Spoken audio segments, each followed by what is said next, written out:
दोस्तों, हमने दुनिया के बेशुमार बादशाहों के बारे में सुना है। ऐसे ऐसे राजा महाराजाओं के बारे में सुना है जिनके बारे में हमने बहुत सारी अजीबोगरीब बातें देखी है। कोई बादशाह अय्याशी में बर्बाद हुआ तो कोई बादशाह औरतों की वजह से। लेकिन क्या आपने कभी सोचा है कि हिंदुस्तान में, हमारे ही हिंदुस्तान में एक ऐसा बादशाह भी था जो खाने में जहर मिलाकर खाता था। एक ऐसा बादशाह जो जहर पीने वाला बादशाह था। और इसके अलावा एक अजीब बात यह थी कि वो जहर पीता भी था और एक बार में, एक ही वक्त में 40 किलो खाना खाता था। मैं गारंटी के साथ कहता हूँ, अब आप भी एक्साइटेड हो चुके होंगे ऐसे राजा के बारे में जानने के लिए। तो इसे जानने के लिए आपको इस वीडियो को पूरा देखना होगा।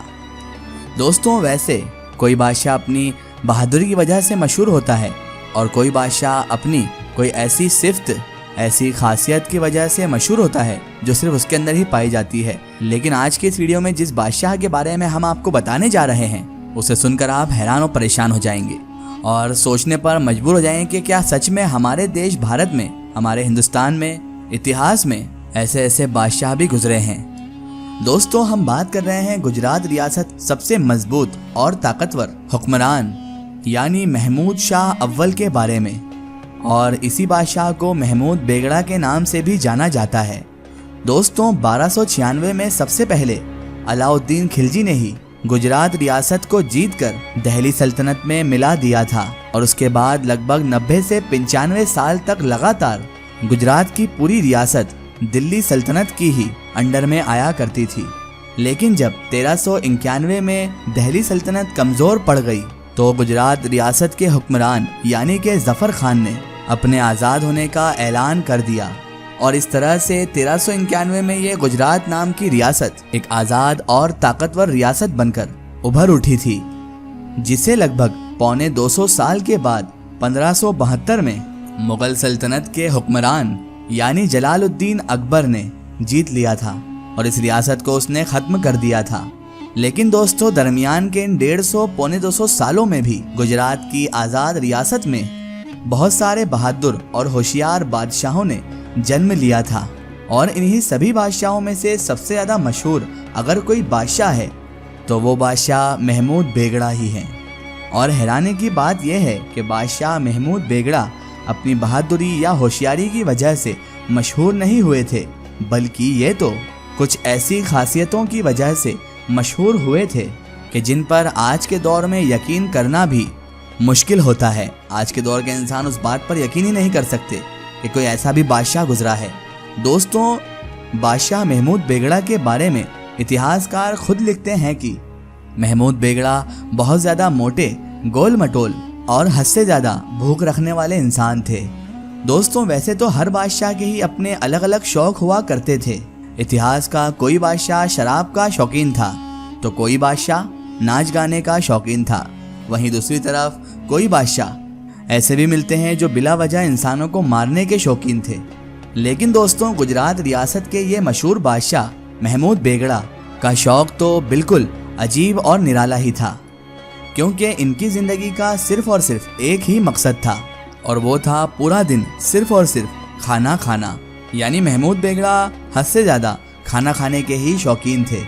इतिहासकार लिखते हैं कि महमूद बेगड़ा सिर्फ और सिर्फ एक टाइम में ही खाने का पूरा एक सेट, जिसका वजन लगभग 35 से 40 किलोग्राम हुआ करता था, महमूद बेगड़ा ये पूरा चट कर जाते थे।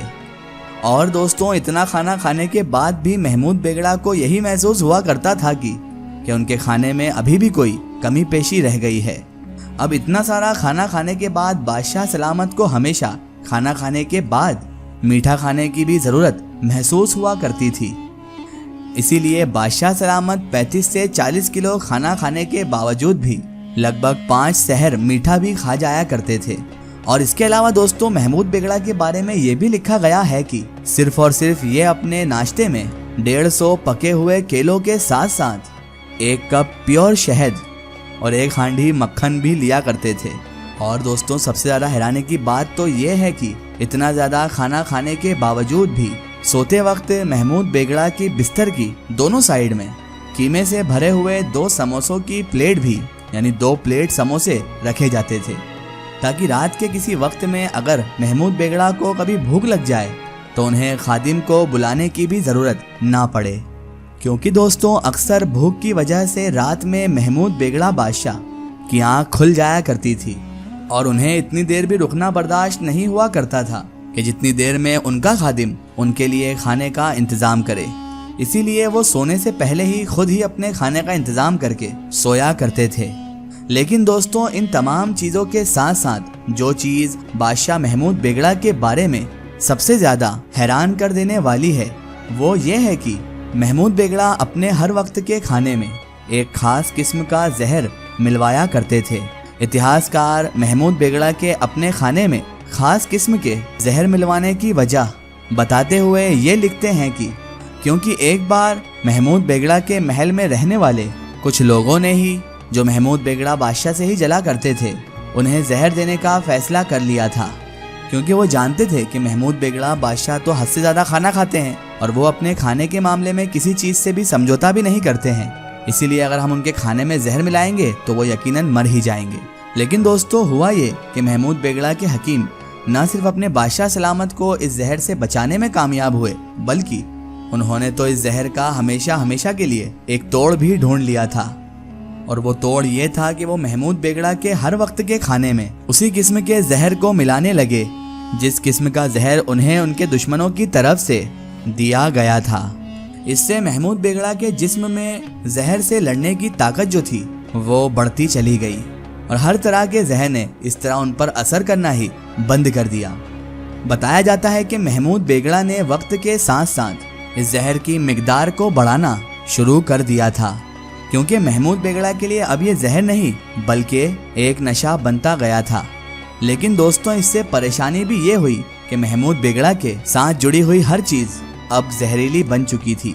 यहाँ तक कि महमूद बेगड़ा का जो भी झूठा खाना बचा करता था उसे बहुत संभाल कर रखा जाता था ताकि कोई भी इंसान या जानवर भी धोखे से भी इस खाने को ना खा ले, क्योंकि अगर कोई भी उसका झूठा खाना खाता तो उसका मरना तय था।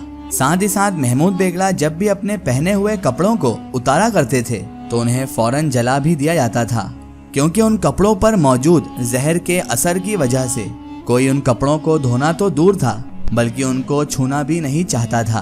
दोस्तों महमूद बेगड़ा के बारे में ये सारी अजीब बातें सुनकर अब आप लोगों को ये महसूस हो रहा होगा कि महमूद बेगड़ा एक आलसी और एक बड़े ही सुस्त बादशाह रहे होंगे, जिनका बहादुरी और होशियारी से दूर दूर तक कोई वास्ता कोई रिश्ता नहीं होगा। लेकिन ऐसा नहीं है, सच्चाई बिल्कुल उलट है दोस्तों। क्योंकि महमूद बेगड़ा जितने शौक से खाना खाया करते थे ना, उतने ही शौक से ये अपने रियासत का निज़ाम भी चलाया करते थे, क्योंकि ये एक होशियार और बहादुर बादशाह भी थे। आज़ाद गुजरात रियासत के तकरीबन 150 से पौने 200 साल के दरमियान के इतिहास में यही वो बादशाह थे जिन्होंने सबसे लंबे वक्त तक उस रियासत पर हुकूमत की थी। क्योंकि जिस वक्त ये गद्दी पर बैठे थे उस वक्त तो ये बहुत कम उम्र के थे, लेकिन उसके बावजूद भी इन्होंने सल्तनत के निज़ाम को बड़े अच्छी तरह से चलाया था। दोस्तों पुर्तगाल का रहने वाला वास्को डिगामा भी हिंदुस्तान में इन्हीं के दौर में आया था और उसने आते ही हिंदुस्तान में तबाही मचाना शुरू कर दी थी। महमूद बेगड़ा ने पुर्तगालियों को हिंदुस्तान से बाहर फेंकने के लिए सल्तनत उस्मानिया और मिस्र के हुक्मरान से मदद भी ली थी और पुर्तगालियों के खिलाफ अपनी जिंदगी के आखिरी वक्त तक महमूद बेगड़ा बादशाह ने जंग जारी रखी थी। महमूद बेगड़ा ने ही कई बार उन हाजियों के काफिलों को भी बचाया था कि जिन काफिलों पर समुद्री रास्तों पर पुर्तगालियों ने हमला कर दिया करते थे। आखिरकार इस बहादुर हुक्मरान की 1511 में 66 साल की उम्र में मौत भी हो गई थी। इनकी कब्र आज भी गुजरात स्टेट के अहमदाबाद शहर में मौजूद है। तो फिलहाल दोस्तों आज की इस वीडियो में इतना ही। आपको ये वीडियो कैसी लगी हमें कमेंट में ज़रूर बताइएगा। इसी तरह की इन्फॉर्मेटिव और हिस्टोरिकल वीडियो के लिए हमारे चैनल को सब्सक्राइब करना ना भूलें और इस वीडियो को ज़्यादा से ज़्यादा शेयर करके अपने दोस्त अपने अहबाब तक ज़रूर पहुँचाएँ। फिर मुलाकात होगी अगली वीडियो में एक नए टॉपिक के साथ। तब तक के लिए खुदा हाफिज़।